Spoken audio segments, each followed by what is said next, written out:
Next இந்த சம்கான shortcut என்னன்னு பார்த்துடலாம். 3/5% அப்படின்னு கொடுத்து பின்வரும் சதவிகிதத்தை பின்னங்களாக எழுதுக அப்படின்னு கேட்டிருக்காங்க.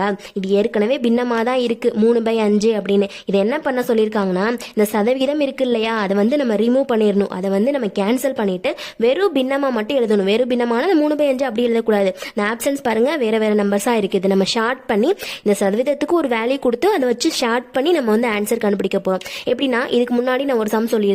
இந்த சதவீதத்தோட வேல்யூ என்னன்னா 100 தான். சதவீதம் அப்படின்னாலே அதோட வேல்யூ 100 தான். இப்போ என்ன பண்ண போறோம்னா 3/5 இருக்கா, அந்த சதவீதத்தோட வேல்யூ வந்து 100, அதை வந்து பை 100ன்னு போட்டலாம். 3/5க்கு கீழே பை 100ன்னு சொல்லி போட்டலாம். இது வந்து இப்போ டிவைட்ல இருக்கு. இப்போ டிவைட்ல உள்ளதை நம்ம வந்து மல்டிப்ளிகேஷனா மாத்தினா தானே ஷார்ட் பண்ண முடியும். இப்போ எப்படி மல்டிப்ளிகேஷனா மாத்தணும்னா 3/5 அப்படி இருக்கட்டும், இந்த 100 மட்டும் மல்டிப்ளிகேஷனா மாத்தினோம்னா தலைகீழ மாறிடும். வெறும் 100 வந்து 1/100ன்னு மாறிடுமா, அவ்வளவுதான். இப்போ இதை ஸ்ட்ரைட்டா நம்ம மல்டிபிள் பண்ணிக்கலாமா. அப்போ 3ன்னு வரும், 5ஐயும் 100ஐயும் மல்டிபிள் பண்ணும்போது 500ன்னு வரும். இப்போ இதை ஷார்ட் பண்ண முடியுமான்னு பார்ப்போம். 3ஐயும் 500ஐயும் ஷார்ட் பண்ண முடியுமா, கண்டிப்பா முடியாது. அப்போ 3/500 தான் நமக்கான ஆன்சர். இதை வந்து பின்னமா மாத்தணும் அப்படின்னா 3/500 தான் கிடைக்கும். ஆப்ஷன் சில இருக்கு, அவ்வளவுதான்.